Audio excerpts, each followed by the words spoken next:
What is up? What is up? Hey, what's going on, Tasha? Hey, what's going on with everybody? We done made it back. We are black. And that's a fact. Man, it's hot to the motherfucker outside, man. Shout out to everybody that's working at the Court Plantation. Man, I got so much shit to talk about, but I always gonna do that shit because that shit is not easy and it's not fun. And I'm gonna say it every week. I can't stand a motherfucker that be like, man, why you work on the weekend? Nigga, because I ain't got no choice. I got bills to pay. Next time somebody asks you why you work, or man, why you work so much? Say, before I answer that question, are you willing to put some money down on United Negro and then use your name in that hashtag and say, because I'm taking donations. Give a nigga your cash app. Motherfucker want to be prying on to why you working and shit. I hate that shit. That shit's annoying as fuck. So, you know what I mean? So, check that shit. You know what I'm saying? Because if you don't nip it in the bud, it's going to be some problems. That's real. Damn, I forgot to even start the other shit. Oh, well, here, let me delete this shit right here. Man, but shout out to everybody that's handling business and doing what the fuck they need to do. Because y'all know what it is. Hey, there we go. This is, the Know I Don't Know TV series. Y'all know what the fuck it is. Like I said, been clown sucker for you since 2003. Man, did he come back? Oh, damn. That nigga Jesus ain't come back. God damn, we just wanted to keep praying. It's fucked up, man. Fucked up out here, man. I tell you that right now. You know what I mean? Man, and hey, right now I'm doing this because, YouTube made this, they took us from the old system to a new system. So it says, please check the video resolution. The current resolution is 1650 with, man, what? Thank you. Which is not optional. Please check the video resolution. So I don't know. I don't know what the fuck is going on.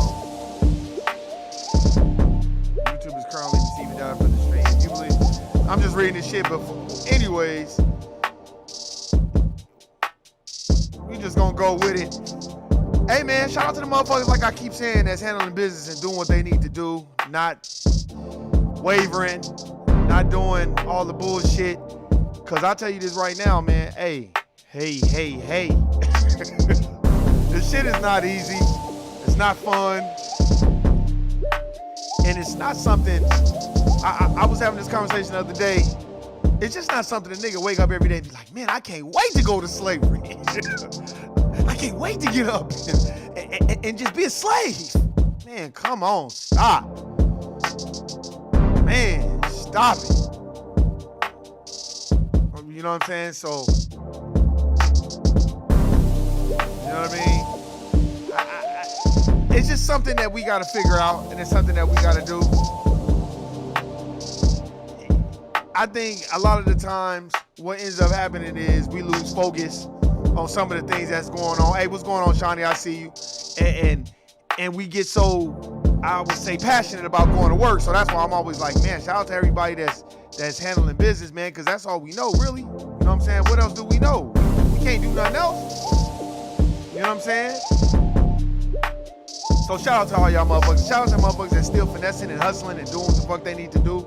Shout out to the motherfucking bitch that's out there selling that pussy. Oh, hey, let me know. Shit, I'll put some money on that cash app. Hey, you know what the fuck it is. Because it's not easy. Even during this COVID. And it's so funny, man, because I was reading this thing for all y'all that live in Las Vegas, Nevada. Tasha, you should already know this. They getting ready to lay off like 900 and something employees at McCarran Airport. So shout out to the niggas that's handling the business, man, and trying to figure shit out. Because, man, that shit ain't easy. You know? And hey, I'll tell you this. The only thing we can do, I took a self-care day yesterday from the Court. You know what? I need to do that.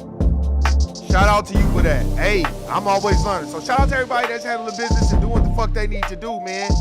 I'm going to keep saying that because that shit is not fun going to work. Especially, I'm going to be honest with you.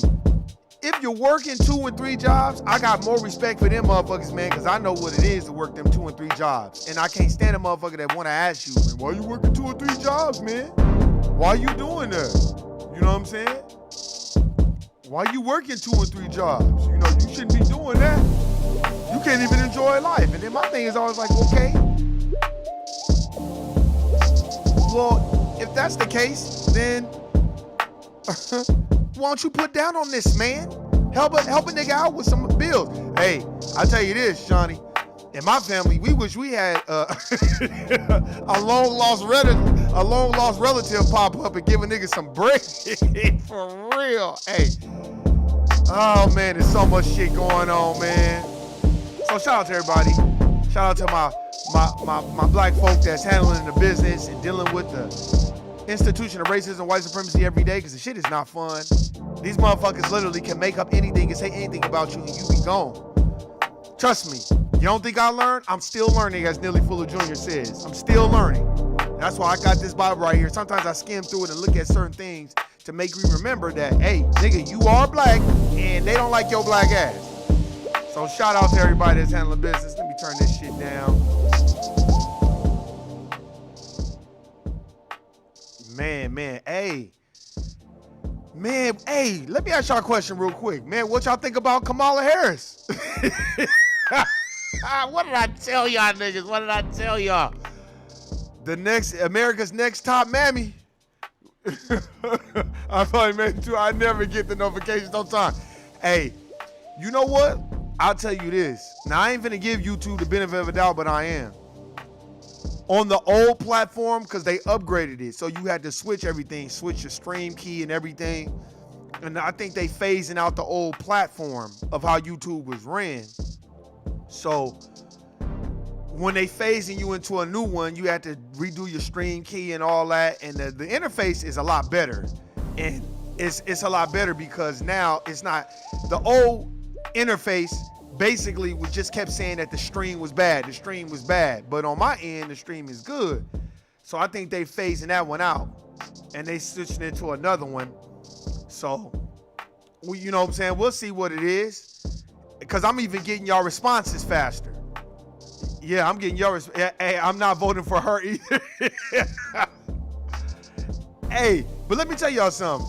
Let me ask y'all a question. I'm about to ask y'all some questions. Y'all ask me some questions too before we get into it. I'll talk to people in the chat.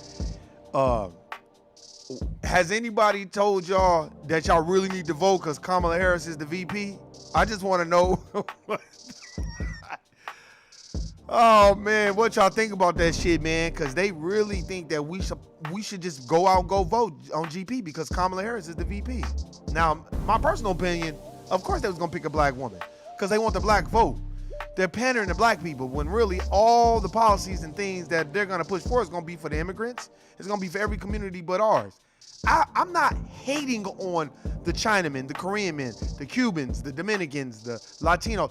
I'm not no hater. You gotta watch and look and you can learn a lot. See, for those who live in Las Vegas, Nevada, the Latino community, they practice what's called group economics. Now, let's keep it 100. They're allowed to do that because the dominant white society has given them the perks and everything that they need to evolve and to practice those group economics. Us, the celebrity slaves, that's a fact. But us, we are, I would say, behind the line, and that's done by design because we know we're deserving of more than just the little perks. That's why everybody's avoiding reparations talk. Y'all notice that? Nobody is talking about reparations. Now, y'all notice I did a podcast probably about 2 weeks ago about Jane Elliott. And Jane Elliott, as soon as you brung up the motherfucking reparations, that lady started talking about fucking the Native Americans. And then trying to say, well, do you want to live like them? Because, you know, they had reservations. And you see how they live. And I like what that young brother said. He was just like, well, yeah, I don't wish that for my people. But in the cause of reparations, they've already signed their treaties. They've already gotten their money. So that's on them if they didn't know what to do with it. Now it's our turn to get our reparations and get our reservations and get the things that we need. And see, that's why I bring you to the point today of a wolf in sheep's clothing. Now, Vlad TV.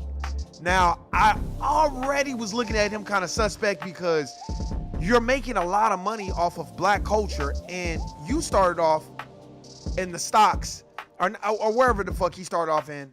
But I remember when Jay Morrison went on his show, and Jay Morrison clowned that nigga and was just like, because he was like, basically Vlad was like, well, I wouldn't tell people to invest in real estate and all this other stuff. And he was like, well, that's wrong. You shouldn't be doing that. He's like, because everything is revolved around real estate. He's like, no, it's not. He's like, yes, it is. He's like, where the stock market is, that's real estate. They're in a building. So what the fuck you mean? He was like, I guarantee you I can flip more houses and get a better return than you can flipping that stock. He was like, let me know. And Vlad was real pissed off. And then after that, Vlad did an op-ed, like he posted on his website, about how Jay Morrison is under investigation with the SEC and all that. That you gotta watch that white boy. Then he had Lord Jamar on there, but then Lord Jamar, what he did is talk shit about Dr. Sebi. See, these white Jewish folk, they'll talk all kinds of shit about black folk, but the minute you do a Nick Cannon and say one remote thing about them, you're being anti-Semitic. And what I'm gonna do is I am going to find the YouTube of Vlad TV with DL Hughley, and I really feel like, I really feel in my heart of hearts that he set him up. I really do. I feel like he set DL Hughley up. So let's listen to this. Hold on, they're about to get past this commercial. And I want y'all to hear what he said in the beginning. Here we go. Let me cut this music off, because I really want y'all to hear this shit. Because I watch Vlad TV. Vlad TV is a snitch anyway. You know, he had people over there talk about murders, and then dumbass niggas go on there because they get notoriety. He's a culture appropriator. He's a culture vulture. That's what he is. And I don't like a lot of the things that he says. He says a lot of slick, funny style things about black folk, a lot. And he pits people against each other a lot. He's very good at orchestrating beefs, but then acting like, this is it, you know what I mean? Because, and then when you ask about reparations, I feel like reparations should be in the form of education. Well, you shouldn't even be talking about what's beneficial for us, because we didn't talk about what's beneficial for the white Jewish community. So let's listen to what he got to say. You know, this kind of whole, I personally feel this is coming off the heels of Farrakhan's 4th of July speech. Sure. And this is... You see? And see, my brother Dale Hughley, he's going through a lot right now. He knew who to get on there.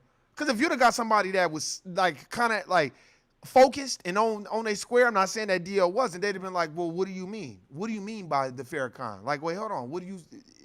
Explain to me what you mean. This is kind of what I feel is the energy, and a lot of people look up to Farrakhan.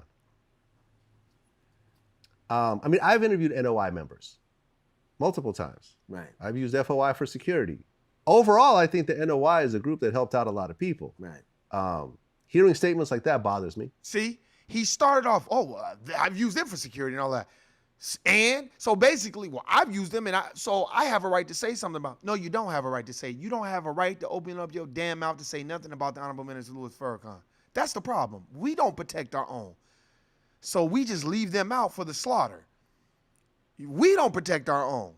You know what I mean? Anybody that's really listened to the Honorable Minister Louis Farrakhan, like really, really, really listen, you'll be like, now you find and point out to me where he's speaking hate and all this other shit and he's anti-Semitic. No, he's talking about the white Jewish community that are bloodsuckers of black, poor, poverty-stricken people. That's what he's talking about. He's not talking about the white Jewish community that uplift black folks and they partnership with black folks and they provide opportunities for black folks without the devil intent of screwing black people over. That's what Farrakhan's talking about. But you see how a person can come and be like, oh, well, I feel like this. You see what I'm saying? Well, I use them for security too. That doesn't mean you can talk shit about them.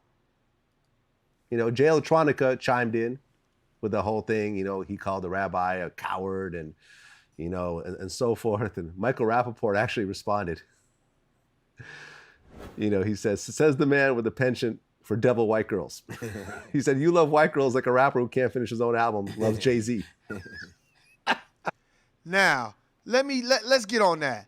First of all, let's get on that. Let's get on that. I want to unpack that. Let's unpack that real quick. We have to unpack that. Let me see Dill snappy comeback. Dill's a little known on the fence according to who interviews him. Yeah. Don't forget to hit the like button. I know, I forgot about that shit. Look, I don't ever be talking about hitting the like button. I forgot. My bad. Let's unpack that. First of all,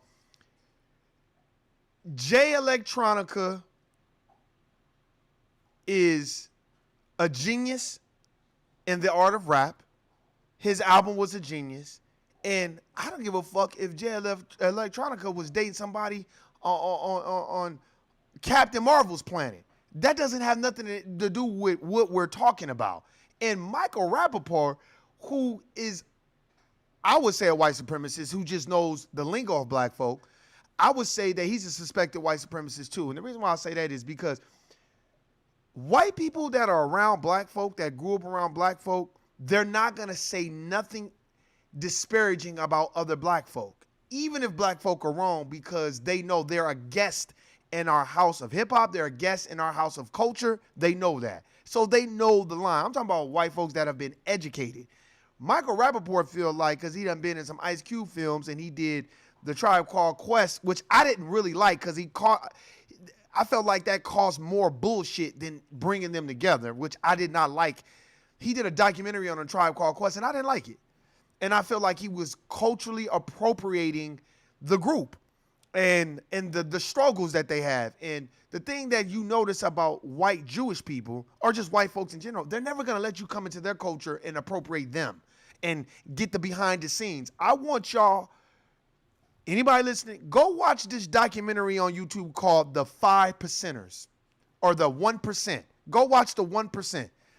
It's about Warren Buffett's granddaughter. It's about the Oscar Mayer Wiener's grandson. It's about all these 1%ers who's got money. And the camera couldn't even go certain places because they won't let you go. But what they'll do with us is we will leave them as an open book because we feel like it's an opportunity.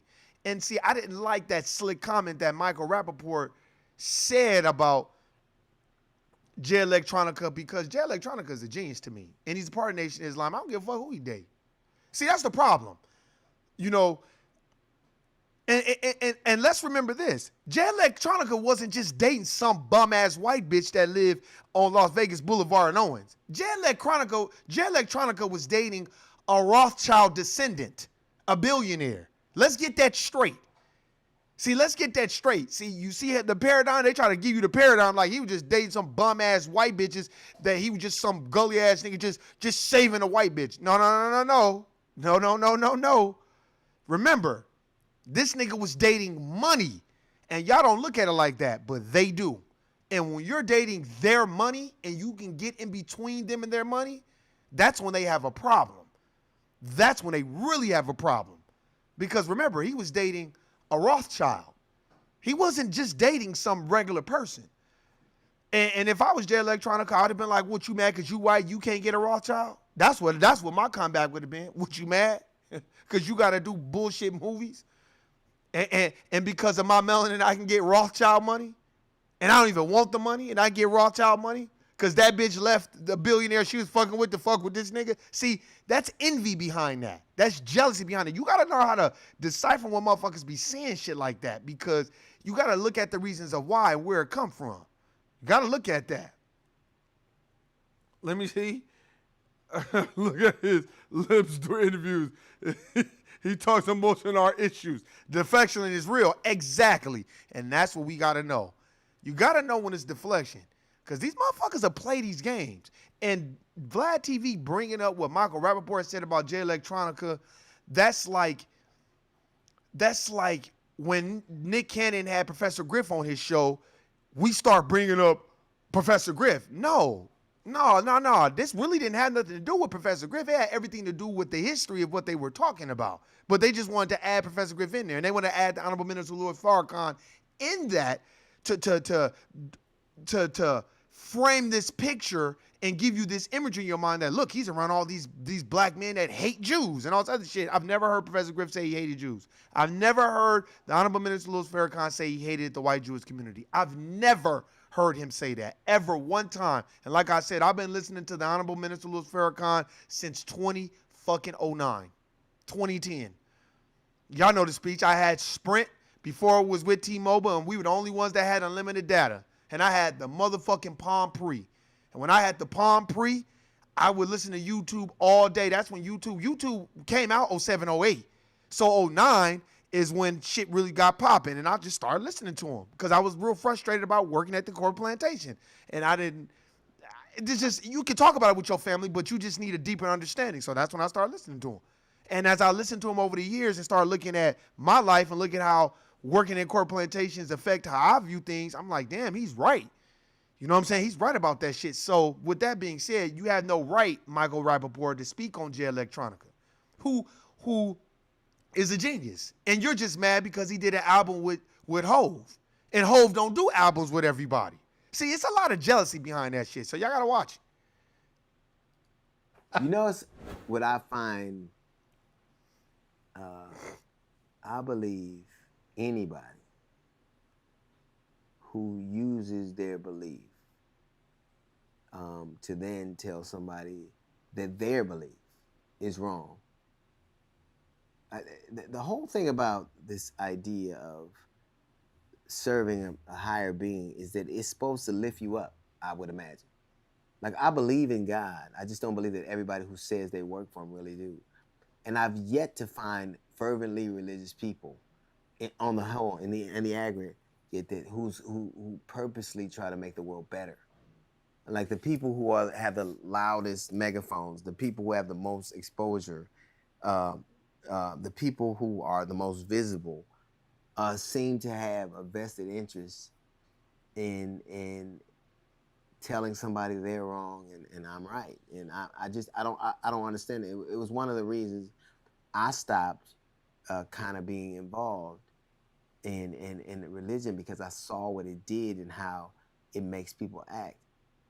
And see, that conversation, I'm sorry, y'all, that conversation needs to be had with another black person about black issues, not with the wolf in sheep's clothing, who is culturally appropriated and trying to divide and conquer. See, black folk, y'all just need to stop fucking with him and just let him have his white Jewish people on there and have the white people on there. And if the Latinos want to go on there, go on there.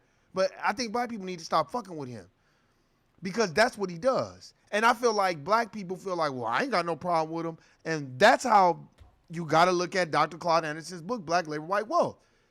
Group economics, group power. You fuck with one, you fuck with us all. That's how the Jewish community is. Look how they turned on Nick Cannon. All the motherfucking Jews turned on him. That's why when he tried to get to Sumner Redstone and his daughter and everybody, them motherfuckers was like, nope, you're fired. We're not fucking with you. And allegedly, I guess he's going to be suing Viacom for $1.5 billion or whatever. We'll see where that goes, and I'm proud if he is doing that. But look at how they turned on Nick Cannon.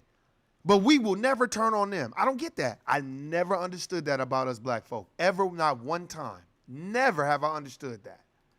If you love God, then you have to love people. And if you and you have to love them regardless of who they are, where they're from. It's almost like when I point things out, people are like, oh, you're racist, which is impossible for me. I don't have a system that's going to hold people back. But I think that we're so connected in this country to a system that's unfair that pointing out what's unfair seems like racism to people, or pointing out there are things that are truthful, there are things that are not. But when that truth, or when you connect your idea of the truth to telling somebody how they're bad and you're good and he loves you and this being. And I'm not saying that D.L. Hughley is wrong, but I'll say this. I stand behind the Honorable Minister Louis Farrakhan 100%. Sorry. Them motherfuckers are bad. They are fucked up. And if they really give a fuck about making things equal and giving black folk economic equality, then give us the reparations that we deserve. Give us the money. Why is it every time we start talking about the money, motherfuckers start niggas explaining and motherfucking going around and deflecting and talking about the Native Americans, all this other shit. Joe Biden, the Native Americans, they already got their treaties. They already got their reservations. They already got their shit. So if they squandered it away, that's on them. See, that's the problem. We put too much value in what the dominant white society has to say about us instead of us speaking up for us. That's why you got to check people at the gate. Because let me tell you something. These people are wicked, as the Honorable Minister Louis Farrakhan has taught, the Honorable Elijah Muhammad has taught. They're wicked. The fall of America, he's right. They're wicked. They'll make up shit. They'll lie. They'll go. They'll steal. They'll do things. They'll get you in positions where you're comfortable. I could only imagine what they did to our brother Nick Cannon. They were just throwing money at him the whole time. And never, ever one time did they probably say, here, Nick, we want you to own this outright. Because then Nick could never say nothing bad about Viacom if Viacom was like, because Viacom could come out and be like, we're very disappointed in Nick Cannon. Look at this is our paperwork. We've made it where he's owned Wild 'N Out wholeheartedly. It is his brand. And we would ask that he makes apologies because not all Jewish people are that way, blah, blah, blah. And if Nick came out and was like, well, they did show me love, then, hey, we can't say shit. Black folks could be like, well, them Jewish people didn't act like that. But they did. They had him work there and they threw nigga trinkets at him and gave him money like they do to most of us. And we can talk all the shit we want about Nick Cannon, but if you put yourself in that position, you be doing the same shit. That's a fact. I'd have done the same thing. I'd have done the same. Well, I would have done was. No, you wouldn't have. If you coming from a poverty-stricken situation, or you working at a corporate plantation job, and some Jewish person come and be like, look, we going to have you be a creator, a content creator, and we going to throw hundreds of thousands of dollars at you. You going to shut the fuck up, be a content creator, and take care of your family. You're not going to come out and be like, nah. Because integrity, integrist people and people that have integrity, that's taught and that's learned. And you can't bend that integrity for money. And a lot of the times, we'll put the dress on. We'll do those things because we feel like that's how we've been taught. You know what I'm saying? So niggas talking shit about Nick Cannon, that doesn't change the perspective that if we flipped and put you in that position, nigga would do the same shit. Matter of fact, the nigga wouldn't even have Professor Griff on there. A nigga would have been like, nah, man, I can't have you on here. And if I do, I ain't saying shit. That's what most niggas would have done. I'd have done the same thing, man. So instead of niggas going at Nick Cannon, we got to figure out how we can learn from that situation and be like, we should be pointing out people like Vlad TV, who is Jewish, by the way. Loves you more. Right. I think you've already lost. Right, because, part of the thing that Nick said was that white people, because they lack melanin, with melanin comes compassion, and therefore they're not as human. They're more animalistic. And, for example, when you look at NOI teachings, they believe that there was a guy named Yaqub, who had 59,999 followers, and he took them all to an island, and he started to breed out the black traits, right. And he would kill the dark-skinned babies, right. And he created white people right. on this island. I've had people. He lived to the age of 152, right? So he had a lot of interesting, things about him.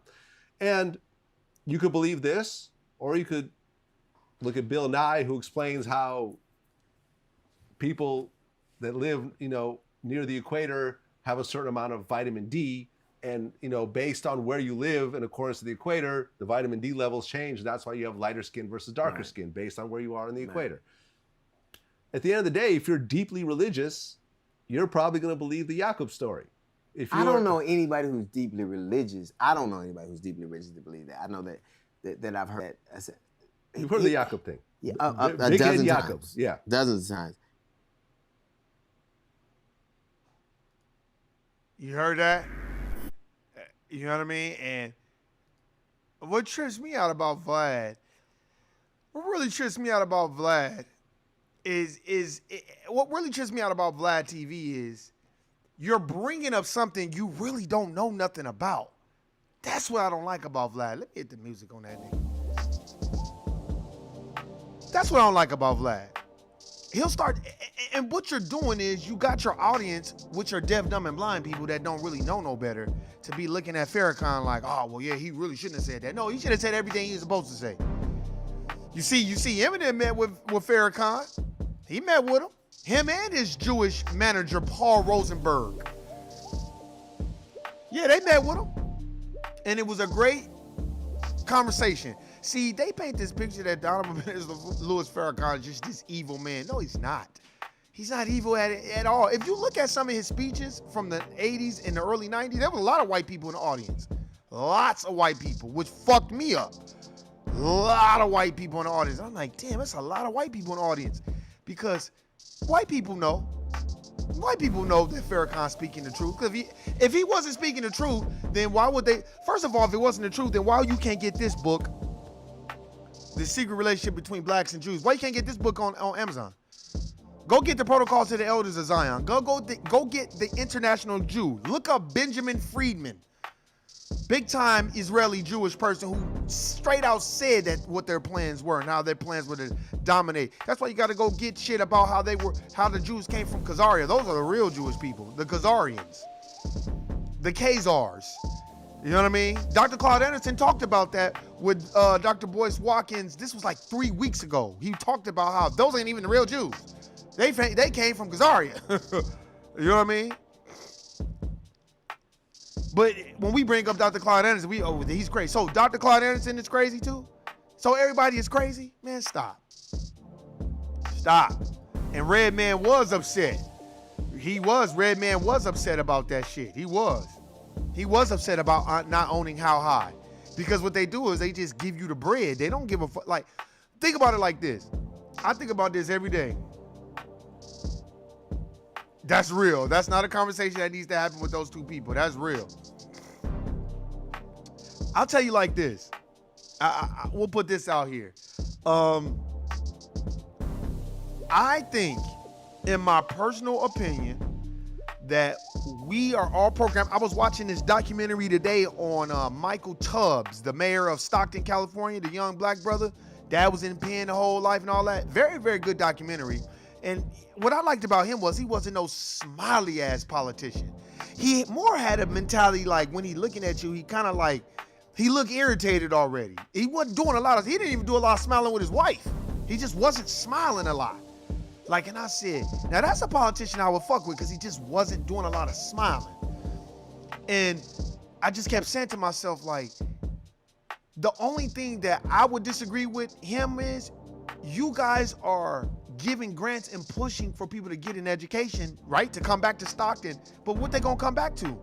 If the jobs are being ran by the dominant society and we have to be hired by them, and you know that they don't really particularly like us, then how does that work? That's one. Two, I think we need to push more entrepreneurialism. We need to be entrepreneurs. Yeah, is it hard? And it's scary. I think about it every day. I think about like, man, I gotta figure something out. You're like, why, Warren, man? You know, most people, man, you got your corporate plantation job, but no, I don't really want to do that. Like, that's not something I wake up every day and you have to work to survive. But my thing is, if you live within your budget and within your means and have an understanding of what your means are, then you should have no problem eventually trying to venture off and be an entrepreneur. I would suggest people read Think Like a Millionaire. I would suggest you read Black Labor, White Wealth. And I would suggest you listen to some Dame Dash interviews. Go listen to the Dame Dash interview on The Breakfast Club. How you just kept saying you don't own it. He said the difference is you have a boss and I don't. I don't have a boss. You have a boss. And that's priceless. And he said, you know what the difference is? That's priceless. That can't nobody tell me what to do. And he's not lying. And I'm envious of it every day. But am I lazy? Yeah, because it's easier to just go work a job. But more and more as I get older, I'm like, man, this shit is getting real old. It's getting real old. Now, everybody's not meant to be an entrepreneur. But if you have that entrepreneurial spirit, make it happen. If you're working at the corporate plantation, you take that bread, that money that you make, save a little bit. If you got stock in the company, say that stock. If you got 401k, put into your 401k. So if a case emergency, you can break glass. If you have to part ways or whatever, you don't think I think about that? I think about that all the time. Y'all niggas got me fucked up. If y'all think I'm just on here talking shit, man, trust me. I get anxiety every day because it's like, damn, every day a motherfucker can walk in and be like, hey, man, we gonna have to go ahead and let you, what you gonna do? So it's like, man, that's why I'm like, man, I gotta have a backup plan because this shit ain't working. You know what I mean? And the reason why I say that it's not working is because I think more of us black folk, we're not taught to be entrepreneurs. We're just taught, like, okay, I can only talk about my upbringing. Now, hear me out, my upbringing. My upbringing, it was go to school, study, so you can do what? Get you a good job. And then you can come back, and you can make your money, you can pay your tithes, and then you can work that job for 30 years, and then you can retire, and hopefully you don't have no illnesses, and then you can kind of try to enjoy your life, but, you know, by then, your dick probably can't get hard. You can't, like, that's crazy. You all stressed out from post-traumatic slave syndrome. You know what I mean? I suggest everybody read that book by Dr. Joy DeGruy. Man, it's a very good book. Read that book. Man, just watching it and looking. Let's look at Vlad TV. Vlad done had every nigga on his show and done made hundreds of millions of dollars, or he done got hundreds of millions of views, you know, by his interviews and selling beef and culturally appropriating our shit and being a vulture off of it and pretending like because he's so rooted into our culture that, because if you ask him, in his early career, he had an office job, but he didn't want no office job. He wanted to do what he wanted to do. And guess what he wanted to do? Make money off niggas. My thing is now it's time for us to make money off them. Make money off them and do what we need to do. And stop, I would say, going for the okie doke. Like Redman and How High. I know Redman is mad. I heard him talk about that shit. You right. I've heard him talk about how disappointed he was that they didn't have no type of ownership. People, we're still quoting lines from How High. And them niggas didn't even own it. And they didn't even want to do a How High too because, you know, they didn't own it. Just like A Different World. They didn't own A Different World. You know what I mean? Just like Nick. So we can't just jump down Nick Cannon's throat. He didn't own it. I think people were surprised that he didn't own it. But what you should do is, that's a learning mechanism. That's a learning tool. Like, oh, damn, he didn't learn it? Okay. So that should teach you when you on your corporate plantation and they throwing all kinds of bread at you. You don't just be in a trance and be like, well, shit, I'm going to work every day. I'm making good bread. Fuck it. You know, and you looking down at everybody else. You know what I mean? And then y'all have a disagreement and now you on the outs like Cannon, like Nick is. Now you mad. You know what I mean? You know, I think we got to learn from that. That's taught me every day. Once I saw that shit with Nick, I immediately went back and watched the Dame Dash interview with The Breakfast Club. When I watched that interview, it really, really did. It hurts. I'm not going to lie to y'all. It hurts because you're like, damn, man, what he's saying is real. He's right. We have the comfortability because you're comfortable. But I'm going to tell you right now, these corporate plantation jobs are not meant for us, man. I'm telling y'all that right now. Yeah, it is meant to pay your bills and all that, but I'm just telling y'all right now, it's designed for you to continue to be a slave. That's why they pay you the same amount every day. So you keep coming back. And they give you the same amount over years, and then you feel like, man, I'm making good money. But you look up and you've been there 20, 30 years. And then the next motherfucker they hired, they'll start them off at what you making for the 20 years you've been working there. That's how it's designed. And you can't get mad at them. You have to get mad at yourself because your brain just works a lot differently than you give it credit for. I just think we got to see it. And then once we see it, we can do it. That's why I'm working on some shit behind the scenes, man. I'm telling y'all. That's why I'm doing this podcast. I'm working behind the scenes, doing my music. I got some other shit brewing. Y'all gonna see. Y'all gonna see. And then when it get to a point where I'm gonna put it out there, motherfucker be like, damn. Cause man, just watching our brother Nick Cannon, I'm like, damn, man. And that's why just being an entrepreneur and starting your own business, I got several things that I want to do. But the main thing right now is just conditioning your mind to give the corporate plantation 30%, and then you take the 70% and put it into what you really want to do. You know what I mean? Trust and believe you me. I know we need a bookstore out here. That's why I'm waiting, because I know that the economy is getting ready to tank. Real estate is about to be dirt cheap. And that's when I'm gonna look, man, I'm not gonna put everything out there. That's when I'm looking, because I would love to just have a black bookstore.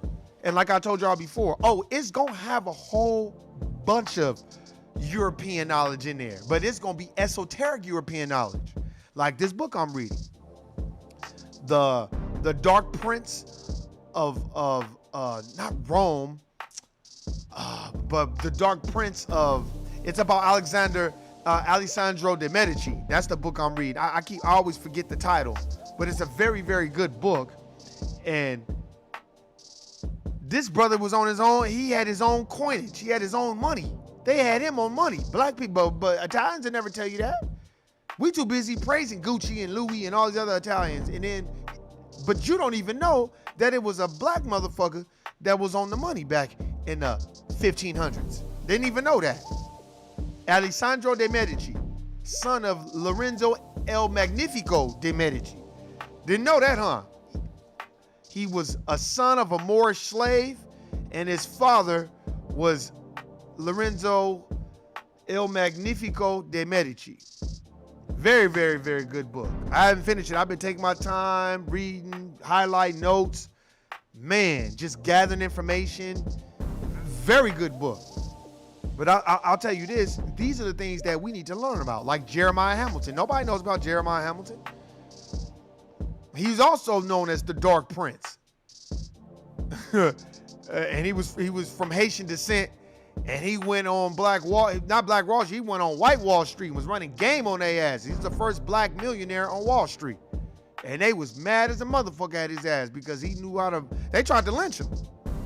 He had like 8 kids. They tried to lynch his ass. Yup. They tried to lynch him because he was running game on their ass and he had bread. These are just things that the average person doesn't know, especially black folk. We don't know about that stuff. We don't. You know? You know what I mean? So, here, I'm just watching this stream. It's telling me all the economic things that's wrong with the stream. Let me see, the stream current bit rate is 12. Okay, please check the video resolution. The current resolution is not, okay, it is lower than the recommended bit rate. We recommend that you use a stream bit rate of 2,500. Okay. All right, that's something I gotta change. Y'all can see it, so I guess it ain't too bad, but I'll change it. But man, I'll tell you right now, man, these are things that you gotta learn from. You see it every day. I can only talk about my experience. Like I said, me growing up, just church, go to school, get you a good job. And I'm not blaming nobody because, you know what I mean? They did the best that they could of the knowledge that they knew. So I'm not mad at nobody about that. But we got to change the cycle. Each one has to teach 21. That's why I teach my nephews. I teach my siblings. It's shit that I don't know. And then I learn from my siblings. They be putting me on the game on a lot of shit. just on how they deal with motherfuckers in their everyday life. Shit. And I tell you this, the streets is a motherfucker. Like Corrupt's album in 98. Streets is a motherfucker, man. And it teaches you a lot, especially your black folk. You always want to get that knowledge, but you got to be around people that's trying to obtain more knowledge. Don't be around a whole bunch of motherfuckers that's just up there running their mouth, man. Because that shit ain't going to help. You know, it's not. It's not going to help. Let me tell you what's going to help. What's going to help is when we start teaching people shit that we didn't know, that we learned about as we're older. So if you start to teach people like, oh, okay, I get it. This is what I didn't learn. And now you go and teach somebody, hey, man, you probably shouldn't do it like that. And then young niggas got to start listening because young people don't like to fucking listen either. Young people, they're young, dumb, and full of cum and don't want to listen to anything you have to say. And then when you try to put them on the game, they look at you like you crazy. And it's like, wait, hold on, man. That's not what's happening. But I a lot of times, I think what it is it's lack of communication, and it's building a bridge so we can have this open dialogue of communication. It's not about pointing fingers. That's why, hey, look into being an entrepreneur, and I have on several occasions, and I'm studying, and I'm looking, and I'm like, man, because you got to do something different. You know, we should be bragging about working at no corporate plantation job for 30 years, unless we have a side hustle as well. Now, I'm all for it, motherfucker. Hey, work that corporate plantation and use that to fund what you really got going on. Now, that's the genius. Work that corporate plantation, and then you get that bread, and you ain't got to go around to work and running your mouth and say, no, you just get that bread, and then what you do is you fund what you really want to do. And that's it. You keep it between you. Because, you know, it's hard to really deal and talk to a lot of people at the Corp Plantation because, especially black folk, because we're so critical of others' belief systems and what they want to do and how they strive to be better. We're like, you can't do that. That's why I didn't tell nobody I was doing a podcast. I just did one. And let me tell you something. Doing a podcast, shout out to Nuke too. I'm definitely going to get Nuke back on here. Nuke ain't going nowhere. She always a member of this show. You know, I remember when me and Nuke started doing it, and I was like thinking the whole time, like, oh, Nuke, I'm going to have different shows. I'm going to have other niggas come. Man, niggas are such flakes because niggas don't want to build shit. Niggas want it to be built, and then they want to come. When it's already popping, then they want to come around. But when it's in the building stage, niggas don't want to be around.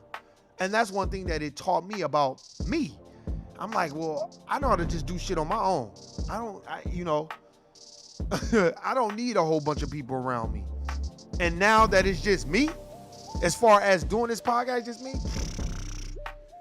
I have y'all on. Tosh, you want to be on? Let me know when you want to come on. I have you and Lil Angie on this motherfucker. I have Sean, you want to come on? We have to do what is that shit called? A Zoom. If you want to do it, we have to do that. Shit. But man, other than that, I ain't have no other people on here. Fuck that shit, man. I'm having the day ones. Not motherfuckers that just be on some bullshit. They want to just get on now because it's popping. Because you know how niggas are. They wait until it's popping, and then they want to come around. That's why I got to even watch what I say. Because I'm like, man, I want them taking my videos down. That's why I don't really tell a lot of people about this shit. Unless they already on the same kind of vibe as me. Because niggas are hate, niggas get your videos taken down, and you know, niggas don't agree, so man, I just seen so much fuckery, so that's why I just be like, nah, man, I'm cool. But I tell you, man, hey, we gotta know who the wolf in sheep's clothing are. We have to know. Just because people smile with you and be cool with you and they can cut a jig and do the stingy leg don't mean that they for you or for your people. Vlad has never been for us. Because I noticed how he treated Jay Morrison after that. He tried to be cool, but I know he didn't like it because Jay Morrison embarrassed him.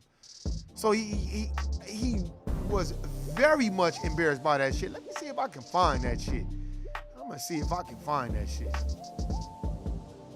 For real. I'm going to see if I can find it. Jay Morrison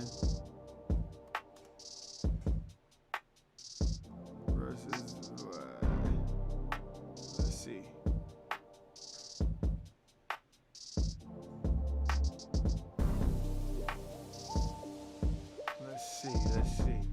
Let me see. This is 3 years ago.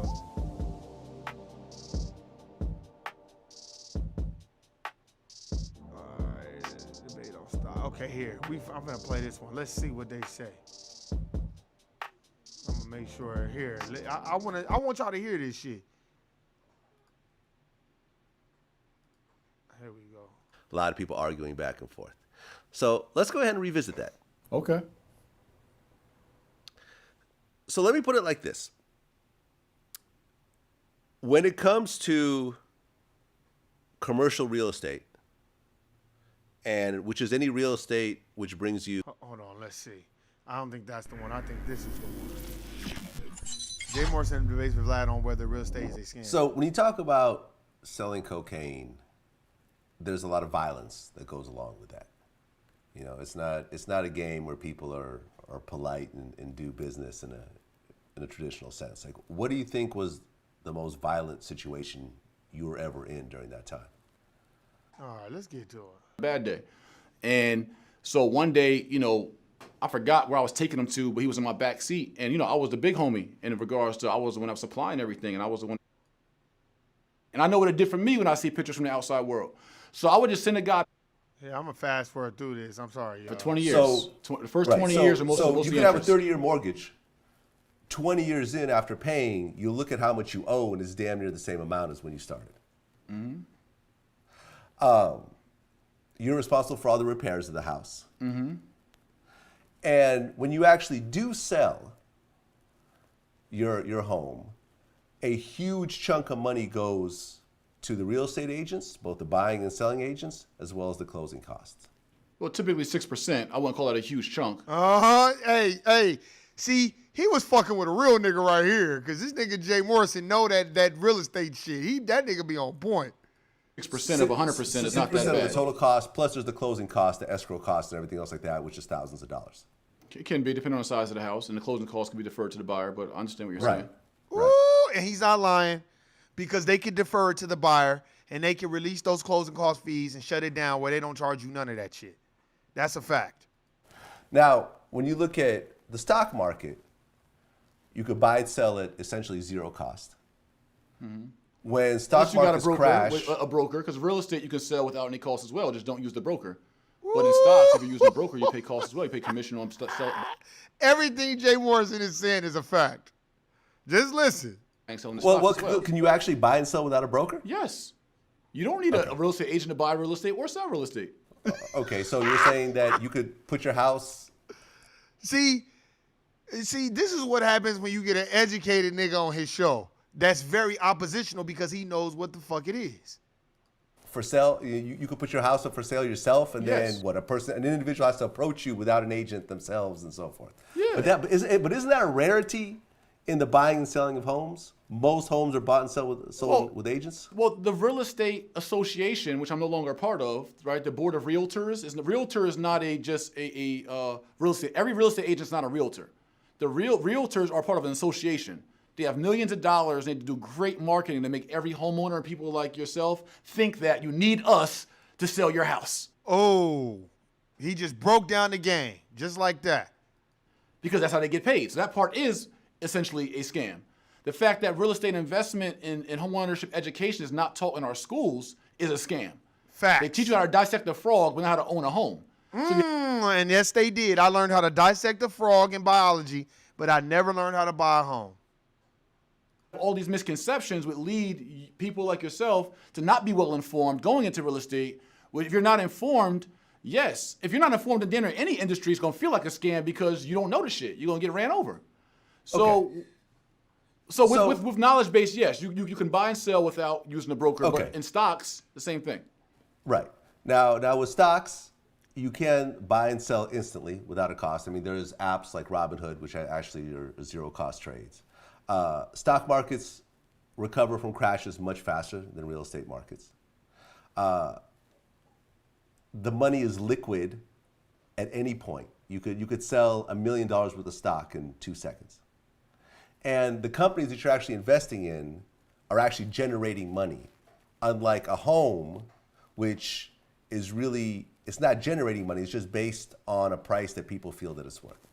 So based on my experience, every time, and I've owned 3 properties, every time I've sold a property, after you count up all the costs, the real estate costs and the closing costs, I've essentially broken even.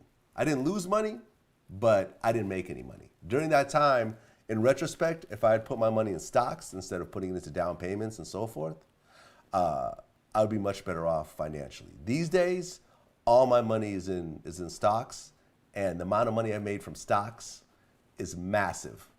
But you've also probably especially trained compared to what I did yourself in or real were estate. trained on stocks, though. You just got an education in stocks, so you know how to pursue stocks. Facts. In real estate, think about it like this. You said you didn't make any money off those homes. But you just said it yourself. Where you're sitting right now is what? Real estate. Real estate. Where I'm at right now is what? Real estate. Real estate. Where every single one of your viewers is watching this right now, they're where? Every single one, I guarantee you. He's waving a white flag. Vlad looks so dumb. He looked, you know what? He thought that Jay was a dummy. That's what he thought. That's what he thought. It's where? In real estate. Well, yeah, Everywhere. Or in their car. It's still on real estate. And the car's driving on what? Real estate. The Turnpike is owned by a private company. The Garden State Parkway is owned by a private company. Real estate. Yeah, fair enough. So now, with you saying that you owned a home and you broke even after the fees, you didn't really make any money. Your only alternative was to rent, which would have cost you $1,500, $2,000, $3,000 a month over 3 years. So say $2,000 a month, $24,000 a year. Over 4 years is $100,000. So the fact that you broke even and made all your money back, you did make money because you saved $100,000 that you would have been paying in rent to pay somebody else to pay their mortgage to gain appreciation, equity, cash flow, power, control that you had. So no matter what, you just made money because you didn't waste money on rent. He killing him right now. I wish, hey, Jay Morrison was killing this nigga, man, for real. The money you're paying. But you're not wasting money on rent. You're paying to stay at a certain location. Now, whether you're paying the homeowner or whether you're paying the bank and you're paying mostly interest, you're still paying somebody. Well, right. But here's where you waste money, because that money that you were paying to someone else, that is then a liability, is an expense to you. That money would have been recouped. But at the same time as that money being recouped, the money that you would spend on rent but would have been a mortgage, that you would have got that money back. But while your property went up in value. But you're not really recouping when you're paying off the interest. You're just paying the bank, who's the real owner of the property. Well, if you're using a mortgage, you also can buy property cash as well. Right. And then you don't have that issue. 95% of people who are going to be buying homes who are watching this right now are going to get a mortgage. Not a lot of people have $1 million in cash that they're going to put straight into a property. Okay, but while they're putting that small down payment and they're paying a mortgage company and they're paying interest, that property is typically, if you buy right, going up in value. Gaining appreciation and gaining equity. Yes. That you can then leverage for other but investments. But it's not gaining appreciation in the same way as a company's gaining appreciation. The stock market moves much slower. The real estate market moves much slower than the stock market. But you can buy a real estate investment and you can buy it cheap with equity already in it, starting from the beginning. I mean, we're not talking about commercial. We're talking about residential. Residential is anything 1 to 4 units, or 1 to 4 units, even with a store attached, can be residential mixed use. Okay. Well, I mean, let's See, he started. Look. This is how white people do. You see, he started interrupting him. Listen. He was interrupting him because he was getting frustrated that Jay Morrison had a response to everything that he said. And this interview was 2017. Let's talk about single-family homes, because once you talk about multi-units, I guess that's not technically commercial, but you're talking about more of a commercial type. Right. So you're talking about a business at this point. I'm talking about a single-family home where you live. Right. So what I'm saying is that what I teach is for my students to buy a 2 to 4 unit home where they live. So you live in one unit and allow the second unit, the third unit, or the fourth unit to pay your mortgage all for you, or the cash flow for you. Okay, and that's fine, and I respect that. But But this is I'm not. about But to- that's not what I'm referring to. Okay, I'm so referring yeah, to so I'll Then what are you talking about then?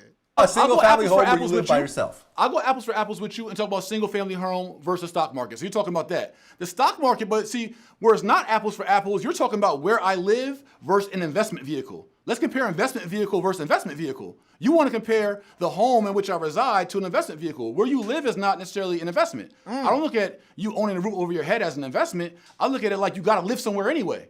So if I got to live somewhere anyway, I'd rather live somewhere where I have the power and control. Because not only do you own the building when you own real estate, you own a mineral rights below the building. So if you find oil, gas, diamonds, gold in your backyard, you own that land. You're not going to find diamonds in your backyard. It hasn't happened before? That has not happened before? There have not been people that found mineral rights. There have not people that found mineral rights on their land. They have not found natural gas on their land. Okay. Or the Beverly Hillbillies found oil See, he was getting mad. in their backyard. I mean, this is real life situations. But what I'm saying is that 99% of people who are watching this are not going to find minerals and gold and diamonds. But it's important for 99% of people to know that you own the land around your real estate, the actual real estate, and you own the air rights above the real estate. You own the air above your house. So that Correct. power and control is very important, because in many of our communities, we're being gentrified, we're being kicked out and pushed out of Brooklyn, pushed out of Inglewood, pushed out of Chicago, pushed out of Atlanta. And the reason that's happening is because we have no power and control. So it's very important. The other perk to home ownership outside of stock, you can invest in a company, but you have no say-so over that company. You can invest in Disney, Starbucks, McDonald's. You have no power, no control, and no say-so. And that is a fact. Remember that. When you're investing in a company, you're just investing, but you don't have no control over what they do, what they say, who they hire, who they fire, none of that shit. None of it. You owning the roof over your head, you then have But you could also rights. liquidate it. You could liquidate it right then and there in the middle of the day at any point in time, Monday through Friday from 9 a.m. And the stock market, you drop it any given time, you can't liquidate it, or you liquidate it for a loss. Liquidating in the stock market definitely is a much longer. Longer statistically, so for example, where are more millionaires made in in the stock market or real estate? Statistically, I'm sorry. where are more millionaires made in America in the stock market or real estate? Statistically, I'll tell you, real estate. Stock market. Not true. What you want to bet on? Stock market. What you want to bet on it? There- What there's you want to more- bet on more- it? There's more millionaires. Look, he didn't want none. Just listen. What you want to bet on it? What you want to put up? Let's look it up. Let's Google it. Let's Google it. We tried to look it up, but we couldn't find any hard statistics for either one of There's them. more family wealth created by real estate than stocks in America. I'm certain of it. Well, more people invest in real estate than they do in stocks. Number one. But historically, from what I understand, the stock market has outperformed the real estate market. From what I've seen. I like my product. I like my product in my hand. Yeah. I mean, I like having pieces of the best companies in the world. I understand, and I like being diversified. I can understand that. I like creating Right. one of the best companies in the world. Yeah. And, you know, my personal experience in terms of the stock market versus the real estate market is not even close. I've made more money with the stock market than I have in any business outside But you of weren't trying my to make company. money with your real estate. That's a difference, though. You were just Exactly. owning real estate. I agree. If you're just owning real estate, see, you're in stocks, you're moving around, your broker's moving around, you're selling, you're buying, 'cause you're trying to make money. Right. I So- do it myself, by the way. I don't use a broker. Okay, So, but yeah, still, but you're doing it yourself, trying to make money. If you're just owning real estate, it's like if I just own stocks to own stocks, if I just own a piece of a company to own a piece of a company, yeah, I'm not gonna do well in it. If you just own real estate just to own real estate, you're not gonna do well in it. Exactly. Or as well. But if you own real estate to make money as a financial vehicle for you, like you own stocks to be a financial vehicle for you, like we can start with the same 100,000, me and you go do stocks. And I'm gonna go do what I do, I'm gonna dust your ass every trip. In the long term, I don't think so. But in the Long short term, term, hell possibly. yeah. I'll tell you that right now. Right now, I just bought 28 units for 100,000 in Atlanta, Georgia. That's giving me a 33% return plus cash flow, power, and control of student housing. Okay. All day, every day. I'm going to I win. don't Google stocks since. You're never going to hit that 33%. You're never going to hit that 33% in your stock markets. Like, you're never going to hit that. You're never gonna hit that. He's not lying. Okay. That's all day. Student housing, apartment building, done. Just bought a 4-unit for 115,000. Right. I mean, number one, you're talking about commercial real estate once again. But we're talking about investment vehicle versus investment vehicle. See, we can't compare just living in a home to actually hustling the hell out of stocks. That shit don't, it's two different things. We're talking about hustling real estate I can see your point. and hustling stocks. I can see your point. Now, thank you. We're good. Okay, What's up? so Look, I'm playing this so y'all can understand about knowing your shit and knowing how to do it and monopolizing and capitalizing off of what you know and being confident in it. Jay Morrison ain't working for no people. He built his own brand, man. And that's why I'm playing this, because we will humble ourselves when it comes to white people's opinion about us. But then when it's black people's opinion, they're just hating. No. Clearly, after y'all listen to this, you should know that Vlad was hating on him and was embarrassed that this brother came on his show and made him look dumb. Straight up. That's exactly what happened. And that's what's going to keep happening. You're like, why is it going to keep happening?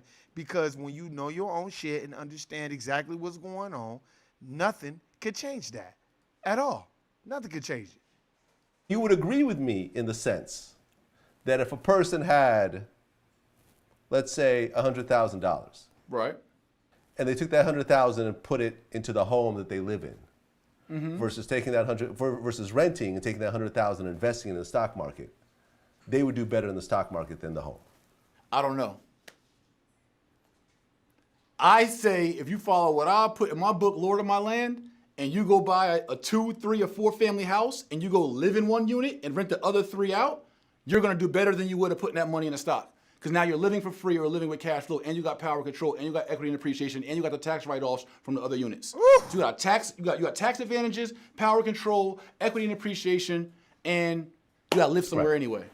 Right, you're talking about multi-units. Like I said, it's a Yeah, different which- situation. If I owned the home that I live in, well, in my LA home, it would cut out a huge chunk of the money that I have in the stock market, and financially, I would not do as well. Right, you're saying you got better opportunity cost for that money, it being in a stock market as opposed to a big Exactly. LA home down payment. Exactly.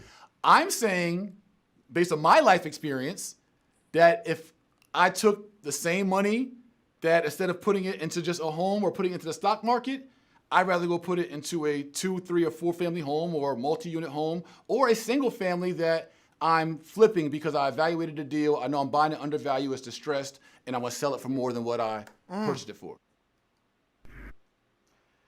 And there you have it, ladies and gentlemen. A motherfucker who made him look stupid. I'm telling you. See, we got to know our stuff, man. We got to be on our game. We got to know what's going on.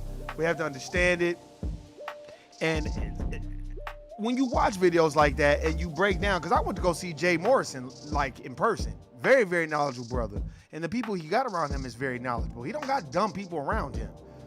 Everybody's got to be educated, and that's the thing that you got to understand too. When you're trying to educate yourself, man, don't let these motherfuckers be around you trying to kill your dreams and steal your joy and you can't do that. Nah, fuck it, do what you got to do. A lot of people are just trained to go work at the corporate plantation and just, I'm gonna work there for 30 years. And then after 30 years, a lot of those people, it's like jail. You don't know what to do after because you're so used to working. It's like not taking a vacation a whole year and then you take a week off and then the first couple of days you're bored. You don't even know what to do because you're so used to getting up and going to work. It's the same thing. But what'll happen is you'll get rocked to sleep for years doing that.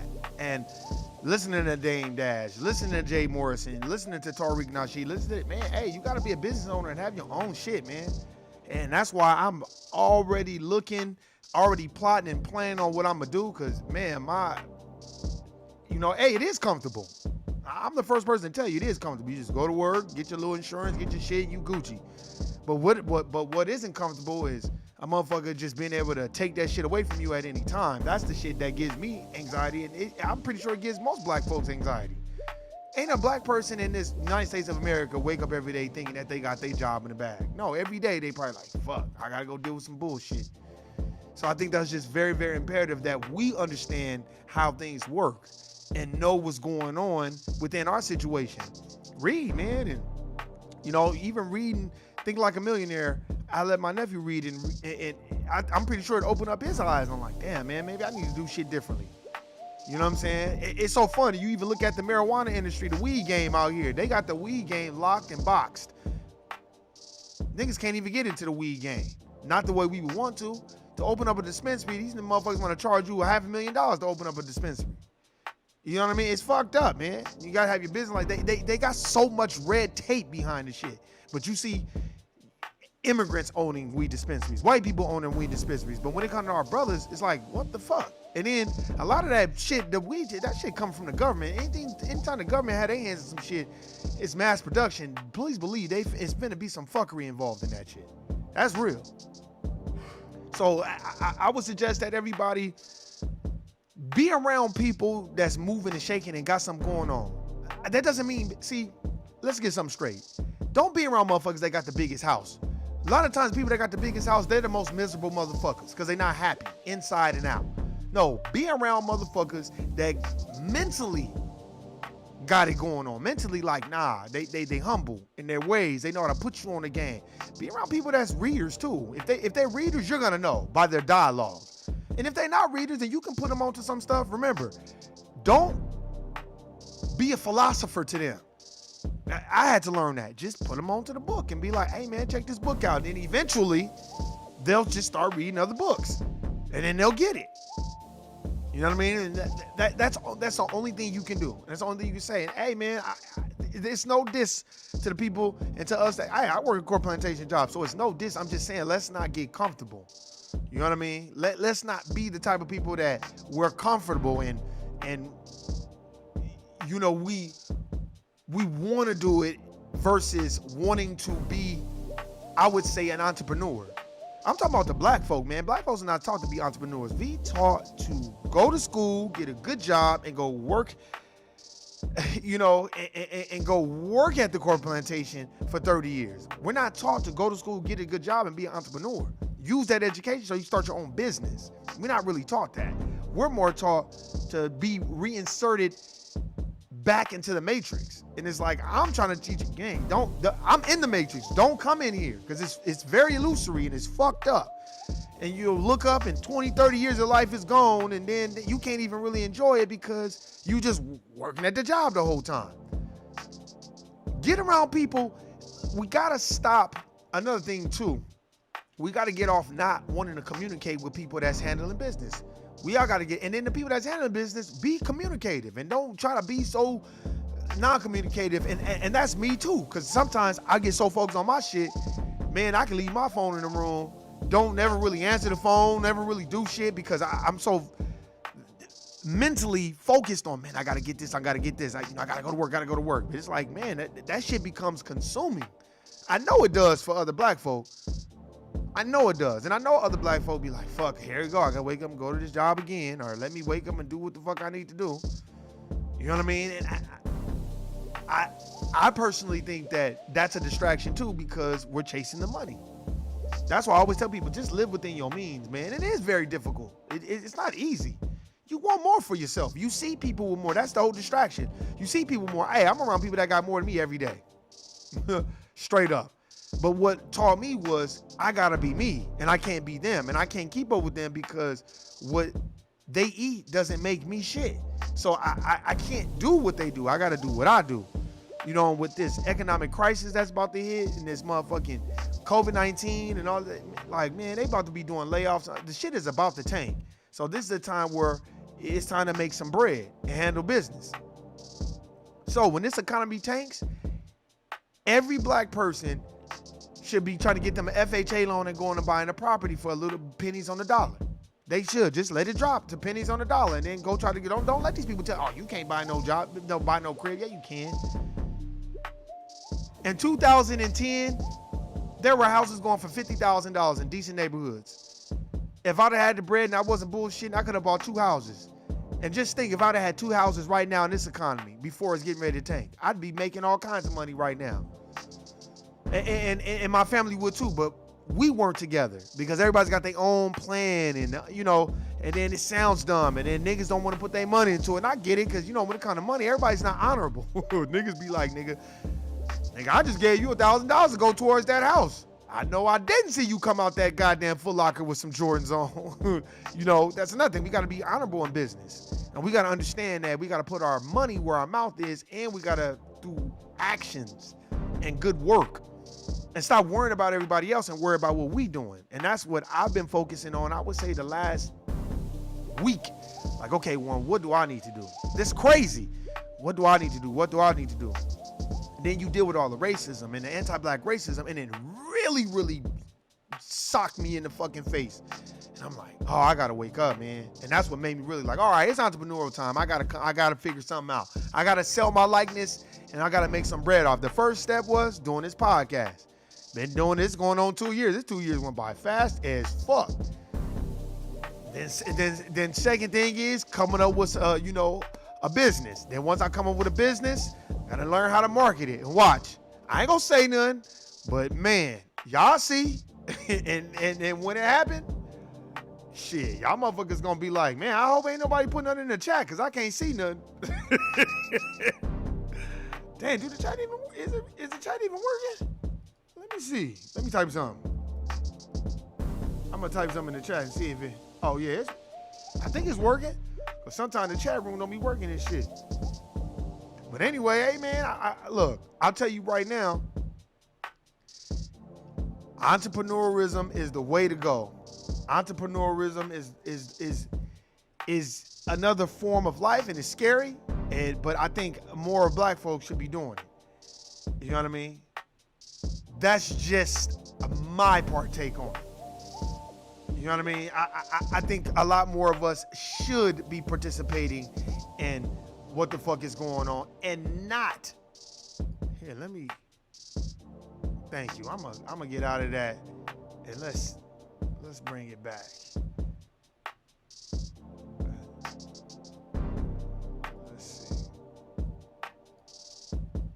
Let's see.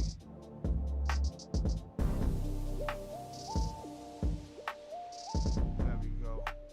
Oh, it's okay. Yeah, man. I had to go back out and delete it because I was like, damn, I don't think this shit is working. Oh, it wasn't working. It's a tax write-off as long as they are a sole proprietor. That's a fact. Nah, see, I put my phone on airplane mode a lot. No, you know what? I just got all these new chats from y'all. That's a fact. Hey, what's up, Wendy? Yup, that shit was frozen. My bad. See? Look, I done missed out on all this shit. Oh, my bad. Oh, man. Look, I'm reading right now. See? I knew something was wrong with the chat. Here, hold on. This is not a conversation. Okay, and why is he referring to fucking Bill Nye, the science guy, as a reference? as if he has a degree or a doctorate in anything scientific or anthropology. He made all that shit up Breakfast Club stat they game up if you think about it. Shit. Yeah, Dame Dash did. See, that chat wasn't working, Tasha and Shawnee. It was not working. That's why I had to go out and come back in. I knew that shit was tripping. Shit, I had someone at the corporate plantation try and set me up recently. She had a black lady give me some weed they found. Shit, I turned that shit in to upper management. Checkmate. That's a fact. That is a fact. I had a motherfucker lie on me at the corporate plantation. Y'all ain't want to know what these motherfuckers said. Man, I was so fucking mad because I'm just like, man, and that just woke me up. And I was just like, you know what? No, I'm just going to be on my square and I'm going to use this money to start a business. Not falling for the bull. I will fly out. Fuck it. Hey, fam, stop by. What's up, Wendy? He is from Philly, bro. Who's from Philly? Remind me of who's from Philly, Shawnee. Oh, Jay Morrison? Jay Morrison is from Philly? Is that my dude, Jay Morrison, the real estate bros? Hey, I got love for Jay. New face in the building. Hey, Vlad, Lord. Right word, Vlad, with the shenanigans. Black people are the stock in the land, so we are the Lord of the land. The planet is real estate. Hey, y'all niggas got... See, I didn't see none of this in the chat. I put that on my mama. Well, I want to be at that class. Hey, I was at look, let me tell y'all something. I was at Jay Morrison's thing, and I ended up running to Nuke because I hadn't talked to Nuke. Had so much going on. But I'm going to tell y'all right now. Hey, Tasha, watch. You think I'm bullshitting? Y'all just let me know a day you want to be on the motherfucking podcast, and we'll set some shit up. You know I got the mics here. And niggas don't want to hear us. They don't want I have you and Lil Angie on here. They don't want to have y'all on here. These motherfuckers will be like, damn, they keeping it a buck. Because we know about it. I want to whip that ass on his pod. Intelligence. Vlad got that Roland Martin. Beep, beep, beep. Beep, beep, beep. That's stupid. Beep, beep, beep. I hate Roland Martin, man. That old fat Rottweiler head ass nigga. I can't stand niggas like him. It's those type of motherfuckers, them Sambo ass. He get the mammy music. Shawnee, you remember when I was playing the mammy music? Man, I was playing that mammy music. We couldn't even get through that one podcast. Shawnee, remember, I was playing that shit. And Shawnee, what did you put in the chat? Shawnee was like, I'm on the floor dying right now. Oh, yes, Wendy. Wait, hold on. Knowledge is king. Intelligence makes them bow. Believe it. Tasha, our children takes Jay Morrison class online. From credit, stocks, real estate, and business brand building. Look up Mr. Jay Morrison on YouTube. Hey, Jay Morrison is dope. I got his book. I got Jay Morrison's book. Jay Morrison is dope. The brother is dope, man. His knowledge is on point when it comes to that. Yup. Jay and his wife, Ernestine, was here in North Las Vegas last October 19 during a corner class in real estate. He was there covering Wendy. That was the class I was at. He was at the Doc Pearson Center. That was the corner class I was at. I was at that corner class. Yup. Money can't buy happiness, but it sure can rent it out for a few. I'm sorry, I'm just reading these chats. Wait, hold on. If you are a business owner, your children are a part of it. That's a fact. Have them get in a number in and give them a title. For an example, they could be the advertising manager and give them internet jobs. I put my phone on airplane mode a lot. It's a tax write-off as business. It's working. Hold on. Yes, Shawnee, we are teaching our children the family business. That's facts. What you missed, all of our messages. Oh my God. Yes, Wendy, bosses. I got Tasha's bag loss prevention. You dig? Yup, yes. Jay is from New Jersey. He currently lives in Atlanta. He may have moved around. I swear he was from Philly bound. He's always in the city. We know Jay's family. I like Jay. I like Jay a lot. And the reason why is because he got knowledge of what the game is about. And that's another thing too, man.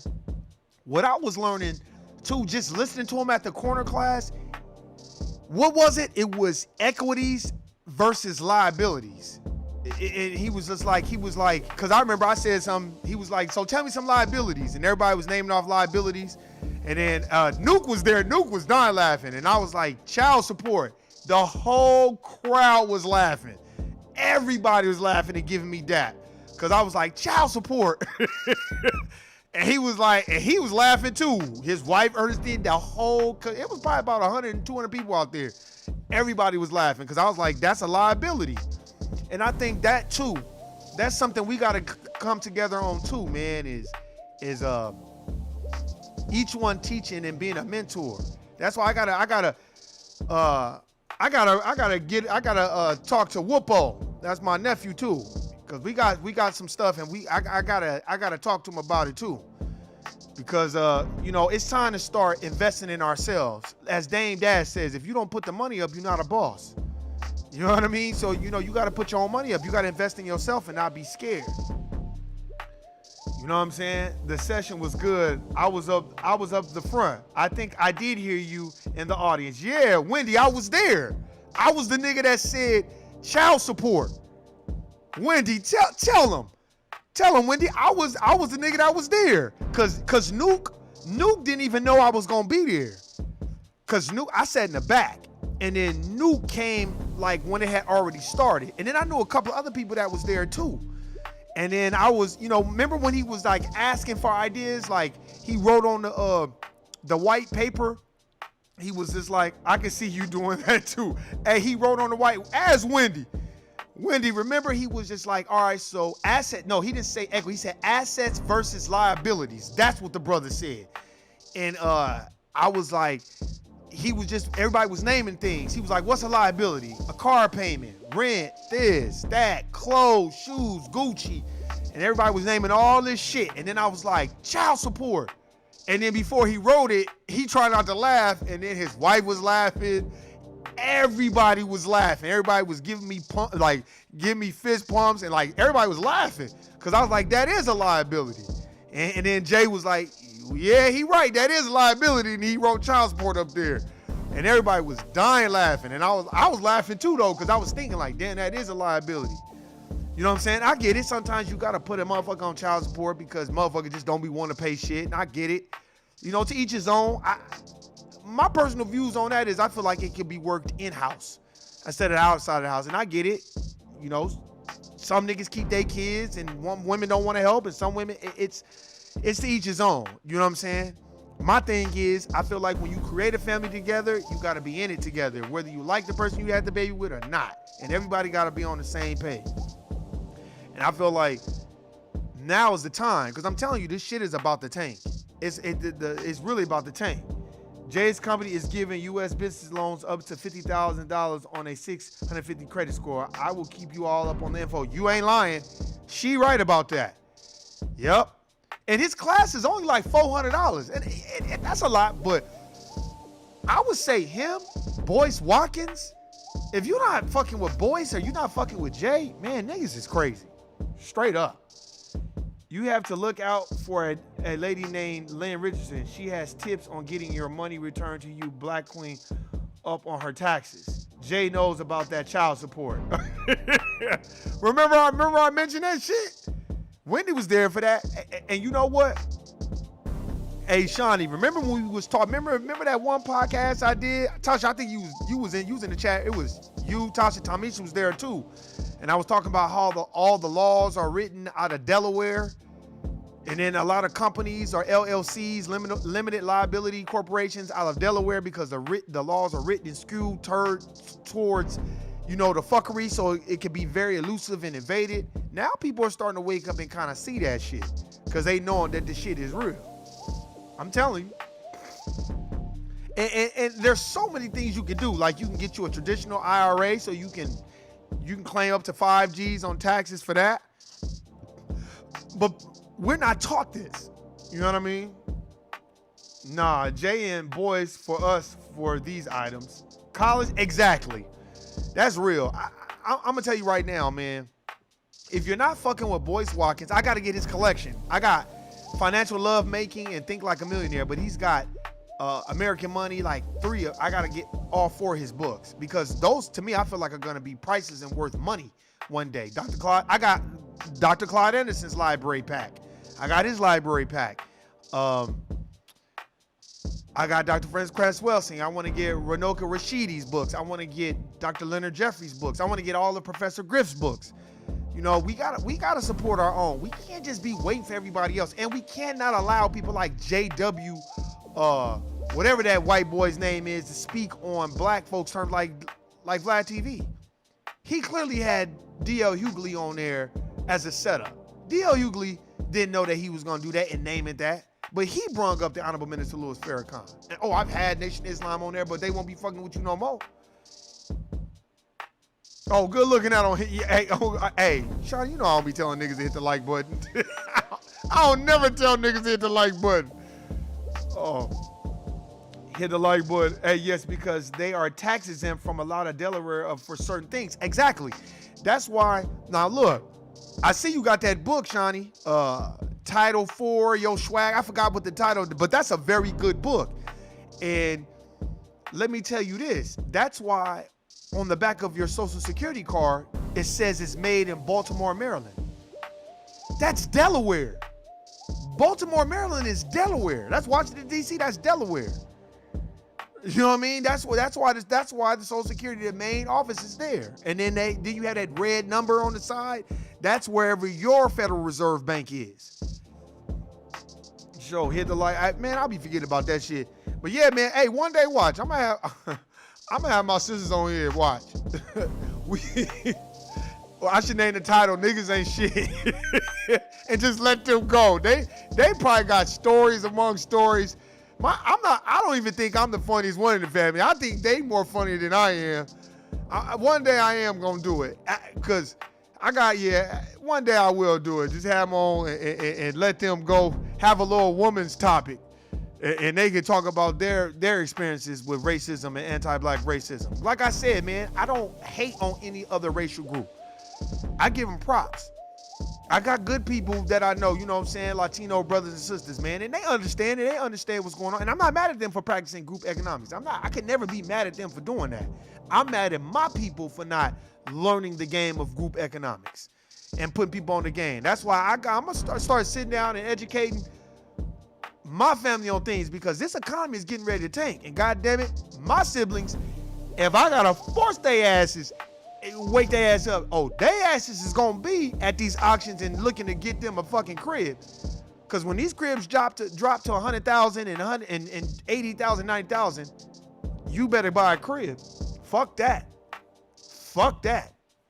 Each one has to teach one. You should want everybody to have a crib. You shouldn't want to be the only one in the crib. You should want everybody to have one. That's what life is about. Boys and Jay's financial education is not codified or redlined. It's simple and you can execute. That's real. Your birth certificate and Social Security are both reserve accounts. Atlanta is where it's managed. That's facts. And if you check your birth certificate, it has bank stamps on it. Me and Shawnee already talked about that shit. There's a bank stamp on your fucking birth certificate because you're born into debt, and they know that. That's why I played that excerpt from the Honorable Minister Louis Farrakhan when he was talking about the Rothschilds, how they claim to be Jewish, and he was just like how they just charge interest and fund both sides of war just to get more money, so your sons and daughters could die in wars for bullshit. That's what he said. Yep. I'm telling you, man. Because look, I can tell you right now. If McCarran Airport is getting ready to lay off 940 employees, the station's casinos, they trying to come back, but they know they can't really come back because ain't no business.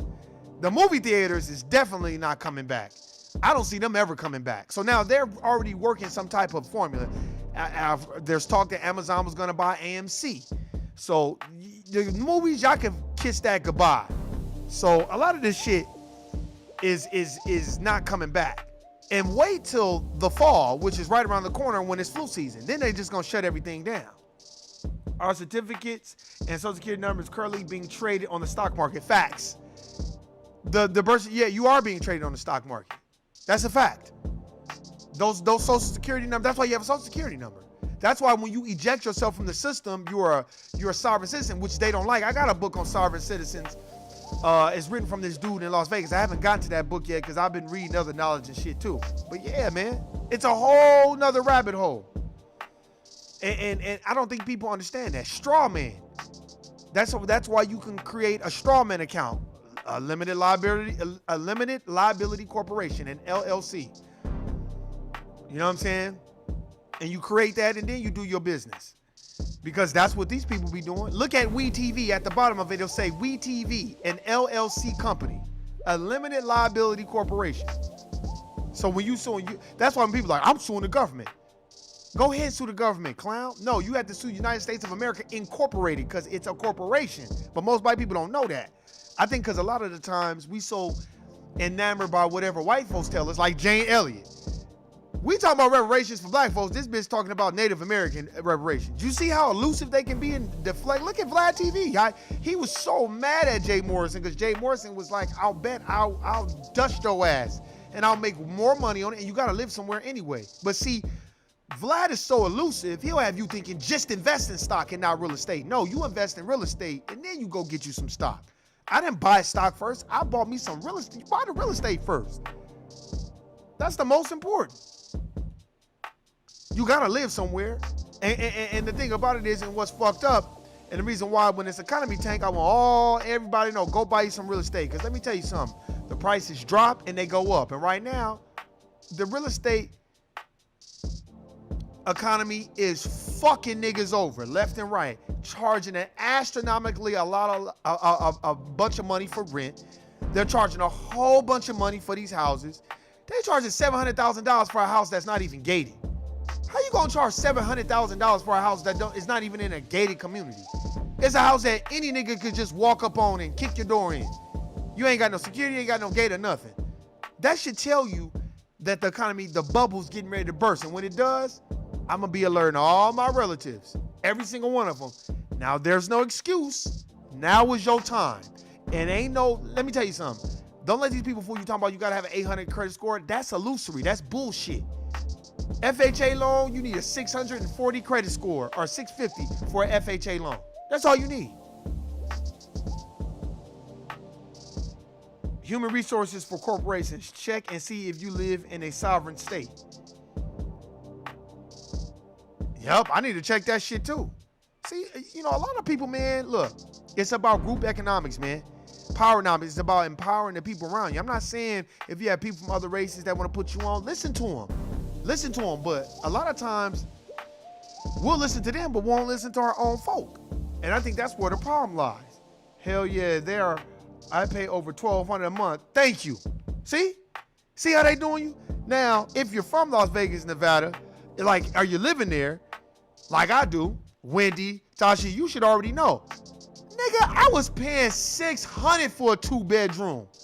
$600, $750.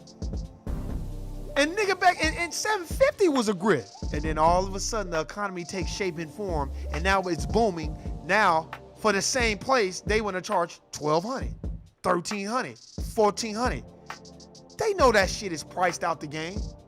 That's why it's very imperative for our black brothers and sisters to be real estate owners.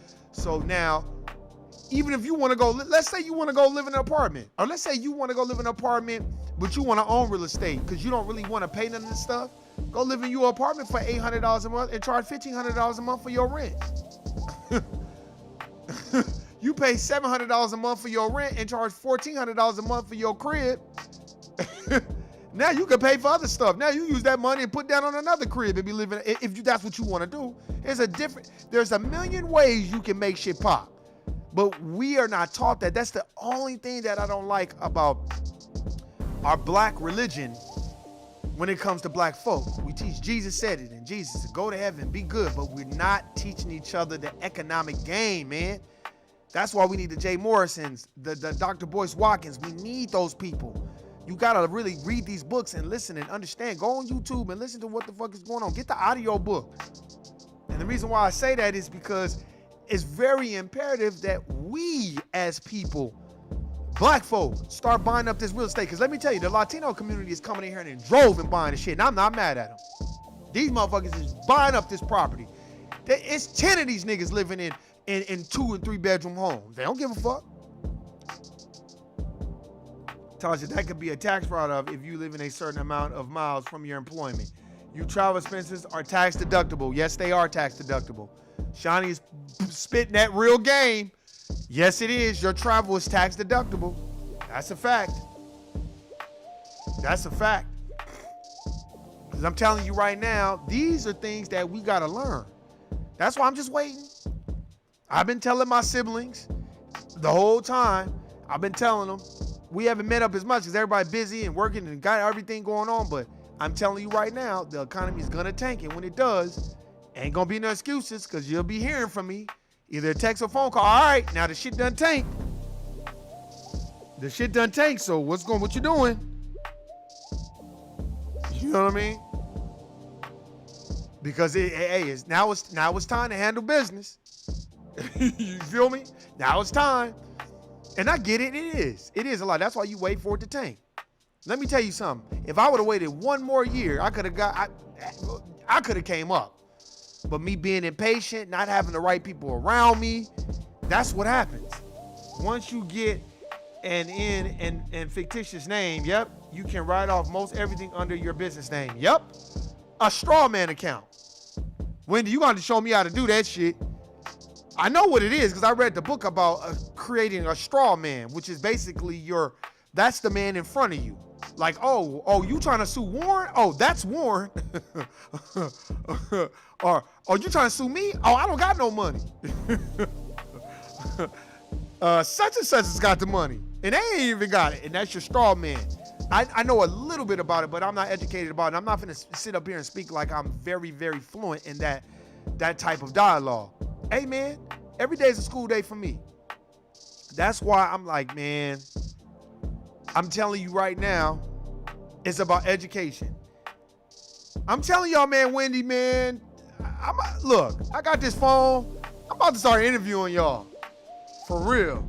I'm about to start interviewing y'all. You are right on the LC. I'm about to start interviewing y'all. Put a little docu-series of just different things. Sit down and chop it up. We gotta do that, man. I only need a credit card, and I think my score will go up. Right now, my score is at 560. I don't owe no one, but I don't have a credit card. Just get you a secure credit card.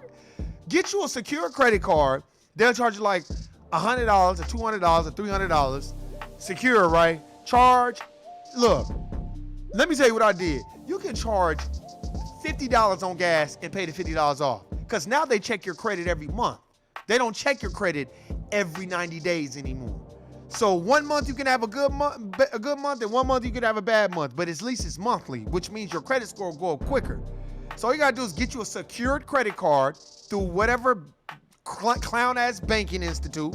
And then you get a secure credit card, charge, pay it off. I give you 90 days of doing that because they check it every month.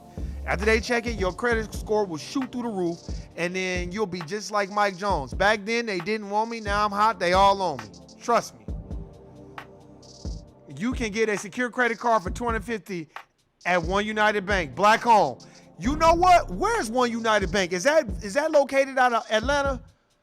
Because I know there's a One United Bank in California, if I'm not mistaken. I'm going to look them up. I think I'm going to get a secure credit card or get a bank through them, get a black bank. Because if I can, I'm going to try to go through them to start purchasing some shit, a black bank, because we don't use black banks out here. See, there ain't no black banks out here in Vegas, I think. Educate me. If it's a black bank, let me know. Strong as a collective, Wendy. Salute you, Queen Ye. For real. It's about whatever knowledge you have, you got to teach the person. But don't be condescending. You know, in California, husband and wife owners. Yeah, I knew it was in California. One United Bank. Is it off Crenshaw?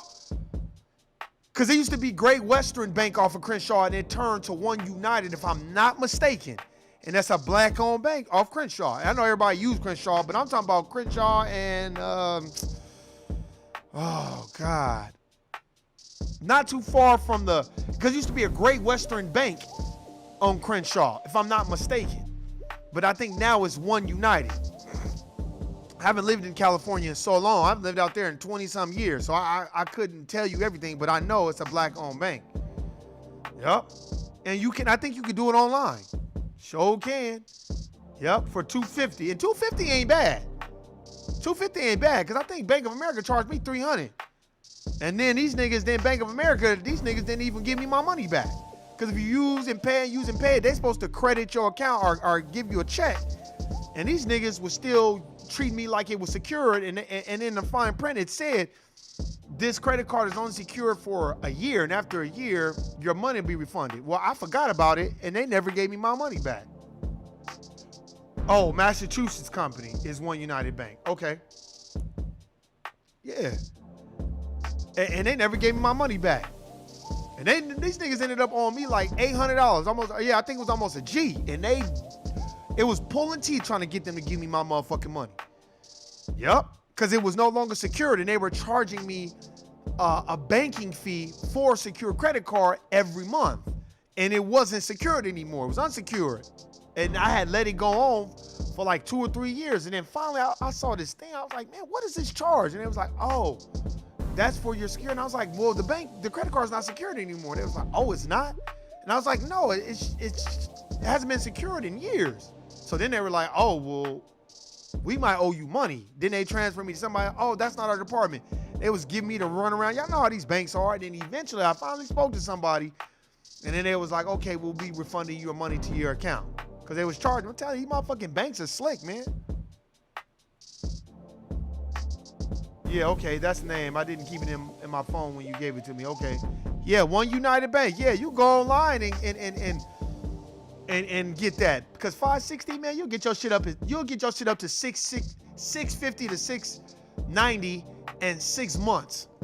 Just charge $20 on the credit card and pay it off. That's it. That's all you got to do.